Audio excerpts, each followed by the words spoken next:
Welcome to the HCI family of podcasts. We're your source for personal, professional, and organizational growth and development. We share our own original research, explore industry trends, and interview executives and thought leaders from across the globe. Join us for practitioner-oriented content around all things leadership, HR, talent management, organizational development, and change management. Maximize your personal and organizational potential with the HCI family of podcasts. Manny Skevofilax, welcome to the conversation today. John, thank you for having me. It is a real pleasure to be with you. You're joining us from Baltimore. I'm south of Salt Lake City in Utah. And today we're going to be talking about leveraging empathy to help businesses thrive. In this day and age of complexity, where things are just rapidly changing and shifting, the ground is shifting below us. I think this idea of empathy is just ever present and just so much. There's so much importance behind it, more so perhaps than ever before. It's not a new concept. It's not something that we haven't thought about before. But I think in particular during the pandemic, it really came to the forefront. It came to be really emphasized in conversations around leadership and around management and around how we were going to respond to the pandemic because people were being challenged. Leaders were being challenged. Our people were being challenged in ways that we weren't perhaps used to, and in new, interesting ways. And even post-pandemic, now we're in a new kind of post-pandemic world, but we're still facing disruption. We're still facing challenges. There's social and economic and political disruptions. There's technological disruptions, and we still find ourselves in a world of constant change and a constant shift and constant upheaval. And in that kind of an environment, we need empathy and we need leaders who are willing to embody that and to exude that. So this is what we're going to explore, what we're going to discuss in our conversation today. As we get started, I wanted to share Manny's bio with everybody. Manny Skevofilax, a seasoned consultant and captivating speaker, possesses the extraordinary ability to breathe life into businesses, ensuring they thrive on all fronts. With over 2 decades of dedicated service in his field, Manny has been the guiding light for countless business owners seeking to cultivate a robust and flourishing enterprise through his business portal, CFO. His clients have even described him as not just an ordinary consultant, but as a business therapist. Since 2003, Manny has been on a relentless mission to elevate business to their highest potential. I could keep going. There's so many really cool things about what you've done, what you've accomplished, your background, but I'm going to pause there. Is there anything you would like to highlight by way of your background or personal context before we dive on in? Sure. My parents were born in Greece on this beautiful picture behind me on an island in the South Aegean named Carpathos. They immigrated to the United States after World War II and grew up in the restaurant business together with them. And that's where I got my early foundations and kept my radar up in terms of how employees were treated. And I worked for about 9 years in corporate banking. And then for the last 21 years, I work as a business advisor, John, helping business owners maximize profits and overcome growth challenges. Yeah, that's amazing. Yeah, and it's a beautiful picture for anyone watching the video. Of course, you can see it. For anyone just listening to the audio, you can't, but it's gorgeous, beautiful, Mhm. scenic beach, sun, blue sky in the background, just gorgeous. It's always wonderful to just to look at, to see your roots in a place of your upbringing, your parents' upbringing in this case. Wonderful, wonderful to see, where your parents, first generation Greek immigrants, where they came from, and where you've come in your career and in your life, helping business owners and helping them to thrive. As we get started, perhaps share with us some of those pivotal moments that led you to develop your own unique approach to helping businesses thrive. In your consulting role, you refer to yourself as a business therapist, or perhaps others refer to you that way. Yeah, what has really guided you or helped to develop you into this kind of an approach, or how you work with organizations? Yeah, sure. So one of my clients actually coined the the term business therapist, which we got a good laugh out of, but Yeah. that's how he felt about it. You know, this is a long period of time, John, of reflection and experience where I grew up in a very strict and regimented environment as a result of my parents immigrating from a foreign country. And, um, you know, I don't want to say that empathy was lacking, but let's just say it wasn't the number one thing on the list. So let's just call it was like a general with all the other troops marching in lockstep behind them. So that started I started thinking about that over time that it really wasn't a happy type of work environment where you were just told to pretty much take orders and there Yeah. wasn't really a whole lot of concern in terms of how you were doing and some of the things that motivated you or drove you. So that's kind of the inception of where it all started. Yeah. And nobody likes to be in that environment. Mhm. Um, Frankly, I'm not sure lead. Some leaders probably do, but I think most leaders don't like to lead that way. It's just kind of the Mhm. default. They don't know any different. They've observed others lead that way, and so they just kind of perpetuate it. It's kind of uncomfortable. I think it's uncomfortable for Mhm. everyone, and everyone knows it's not liked. So I don't think people like it. I don't think people like to lead that way. People don't like to be led that way. Yet we tend to fall into it, and even some people fall into asking to be led that way, even though they don't like to be led that way, just because Right. it's I don't know, it's there's a certain comfort level with just being told what to do, Right. instead of having to like figure out what you're gonna do and being empowered to like drive your own direction. So it's interesting. It truly is interesting, this kind of micromanaging, autocratic, directive, style versus a more empowering, empathetic, Mhm. approach to leadership.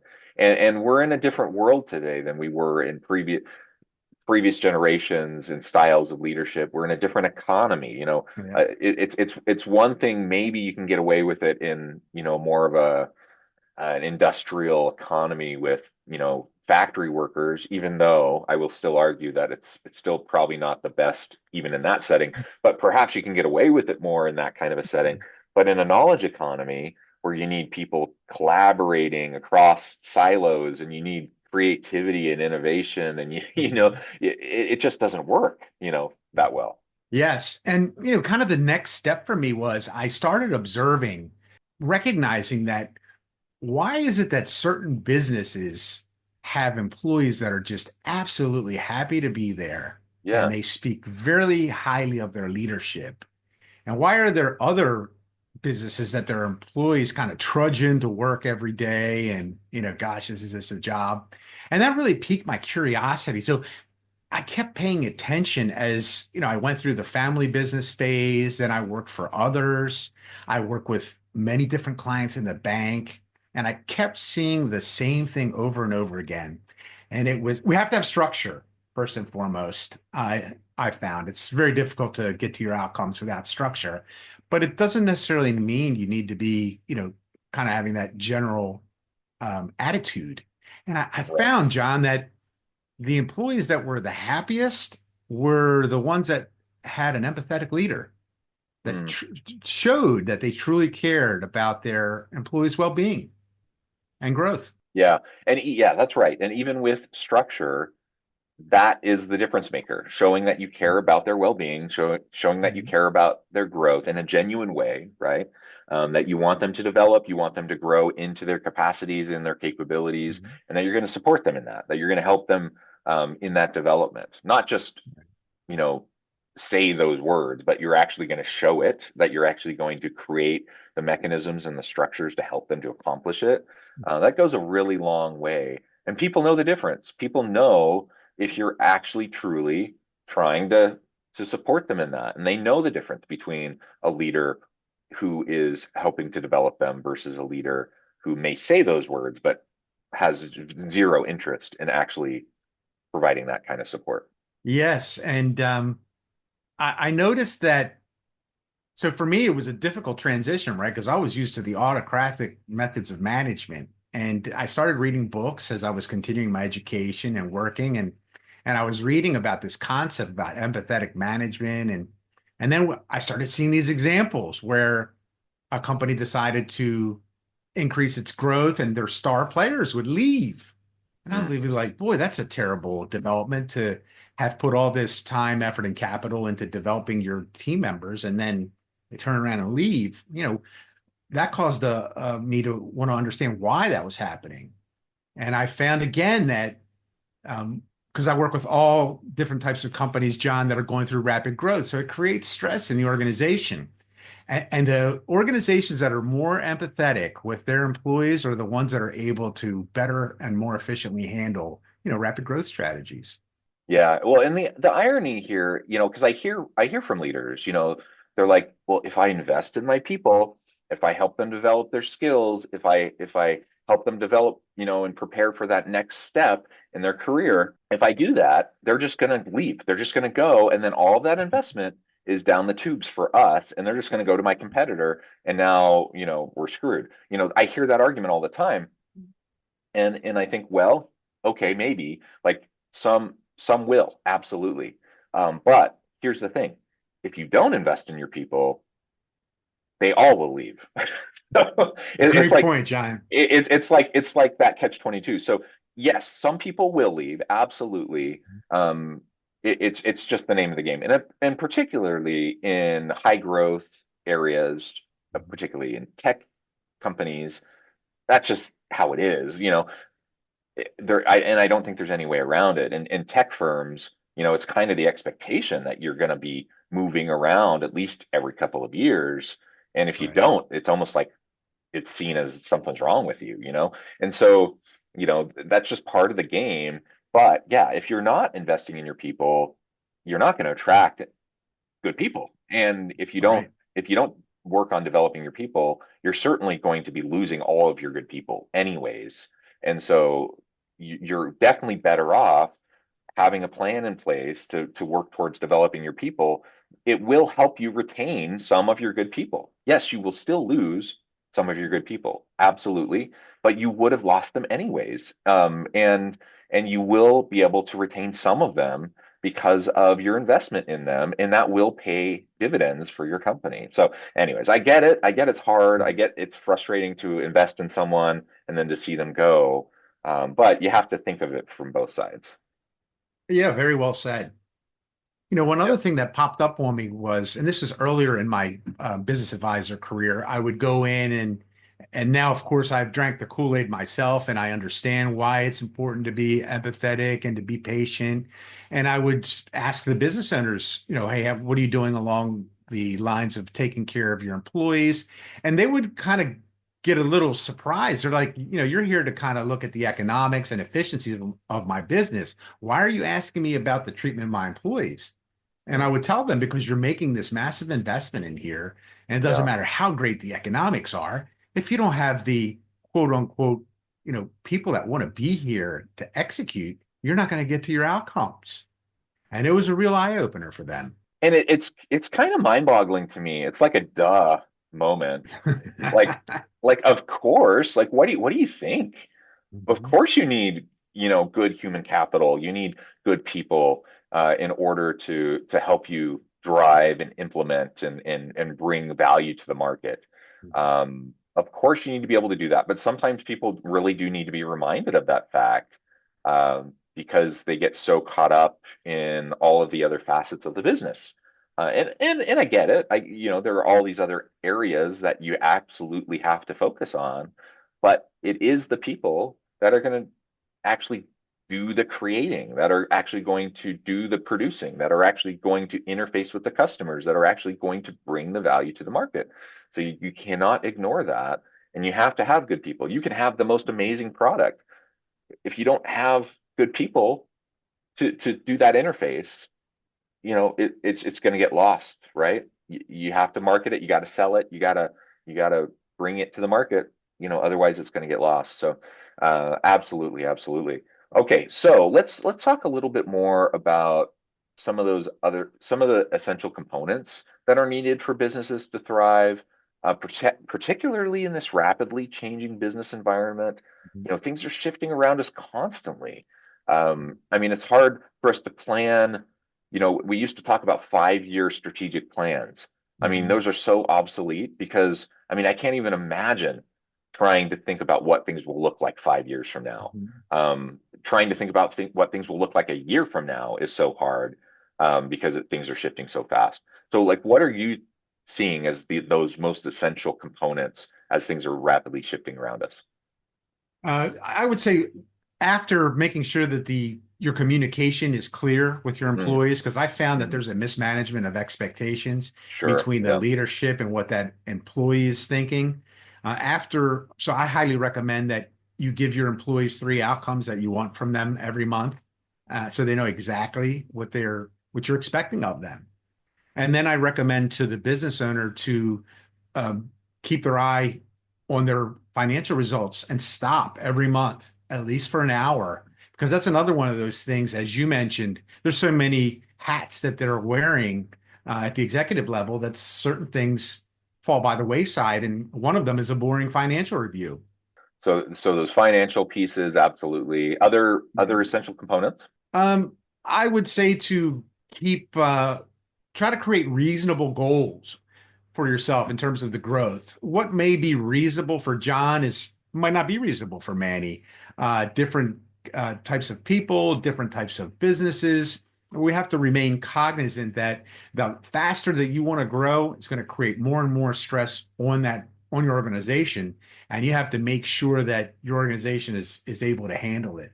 Yeah, and on the growth point, I don't know if you're familiar with it, and I can't remember. I apologize, I can't remember the author off the top of my head. Really brilliant author.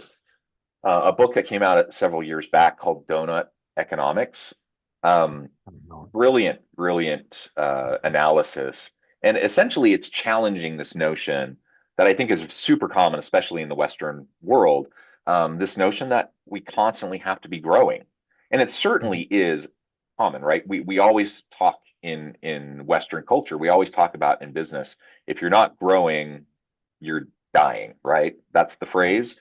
And in business, there's some truth to that, right? And certainly in Mhm. perception, there's truth to that. But it's worth challenging sometimes that assumption or challenging that notion. And in this book, that's essentially what she's getting at is endless perpetual growth for the sake of nothing else but just growth, um, actually can cause harm. And it really can, you can grow your company in unsustainable ways where you just become a house of cards, right? And Mhm. and businesses do this all the time.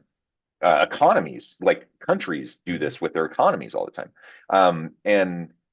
And you build a house of cards where you don't have the structures in place, and you become way too vulnerable. You over leverage your debt. All these different things that we could dig into and talk about.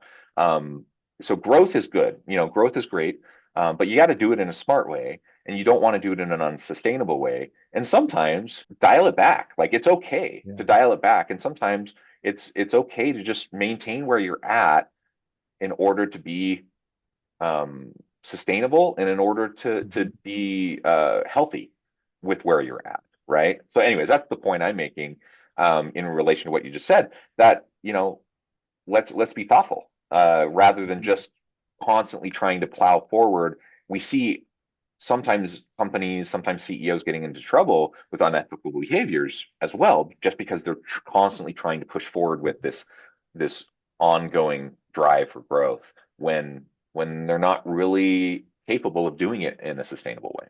You make excellent points, John, and I came to the same conclusion over a long period of time. I felt like I kept watching the same movie over and over again, the growth movie, let's call it, where these companies were growing, but they weren't really making any more profit. And that ended up with some really poor consequences and outcomes. You were creating a bunch of stress on your organization, your employees are leaving. What did you really accomplish when you grew your business, let's just throw numbers around from 5 million to 10 million? Are you making more money? Is what is the beneficial outcome from it? And I feel that the pendulum is kind of shifting in that people are more cognizant, back to your points about, you know what, I don't need to put all this stress on my organization if there's not going to be any benefit afterwards, right? Because you have to be able to take care of yourself, right? Your family, your employees, make your charitable donations to your community, and that's all going to occur through profit. Yeah, yeah. So as we start to wrap up, let's finish by just talking about some of those most significant challenges and opportunities for businesses in the near future. Like, what do you see coming down the pipeline, next 6 months, next year, next couple of years, amidst all of the rapid changing environment that's happening around us? Put on your little prognostication hat here Yeah. for a minute. Like, what do you see coming down the Uh, pipeline? Difficult question, but I'll do my best. We don't have a What I like crystal to, ball, but yeah, yeah, you know, this is what I tell my clients. I tell them that I got to get my crystal ball out, and what do I see when I look at it? I just see my face looking back at me, right, right.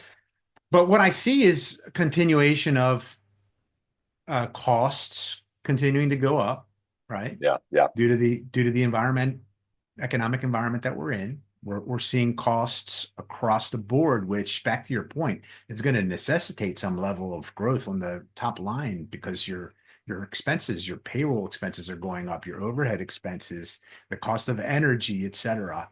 So I think we're in for more of that. That means you need to be very, very careful in terms of, is your product still providing the same value to your clients? Did you go and ask them what they like, the most about working with you so you don't have to waste time? Um, some difficulty perhaps in liquidity in the Mm, banking environment, which, hmm. the higher rates is certainly going to put some headwinds on businesses wanting to borrow money for expansion. And then the continued shortage that they're telling us about with respect to quote unquote qualified employees. So I think it's a time, it happens. When I was a banker, they told us that it was a pendulum. They likened it to a pendulum, that the economy at one point, the pendulum would be on the way on the left, and banks would be lending and everybody would be growing and happy. And then at some point, the pendulum would shift to the other side and the opposite would occur. Yeah, Some I mean it. great care. Yeah, and it does. It swings back and forth, and like you said, I want to zoom in just for a moment on the labor market piece. And we've totally seen the pendulum swing back and forth on the labor market piece just over the last few years, right? In terms of labor supply demand issues, we've been talking about quiet quitting, and we've been talking about the ebb and flow of kind of the power of employers versus employees, in that supply demand dynamic has definitely shifted dramatically over the last few years. But one thing that I don't think has changed, and one thing that's going to continue to be more challenging for organizations, is the fact that we still have a skills gap in the labor force generally, and particularly for in a variety of STEM fields, in healthcare, in certain fields. We just have a huge skills gap, and we have a shortage of workers in engineering, in certain types of different industries and types of jobs. And it doesn't look like there's really an end in sight for that. Of course, we're really good at increasing our productivity. We have tools, we have AI, we have advanced robotics, we have like these disruptive technologies that are helping us become more and more productive with less and less labor. That's going to help us fill that gap to an extent, but it's going to be an ongoing challenge. And I'm not sure how we're going to completely respond to that. So we have to continue to upskill and reskill our workforce, and it's going to be something organizations are going to continually be grappling with. Well, Manny, I know at the time I need to let you go and get on with your busy day, but before we wrap up, I just wanted to give you a chance to share with the audience how they can connect with you, find out more about your work, and then give us a final word on the topic for today. Sure. My website is the best place, Portal, Portal,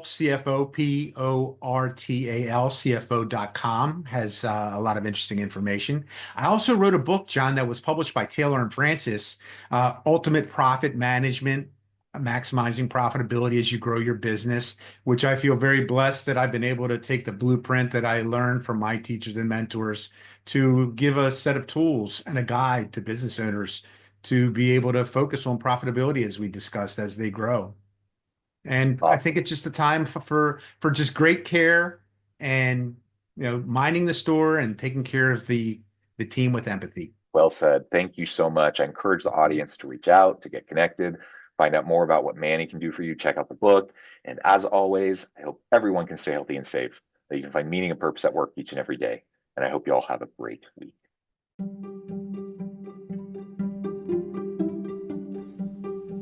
Thanks for joining us for this episode of the podcast. We hope you stay healthy and safe, and please join us again soon.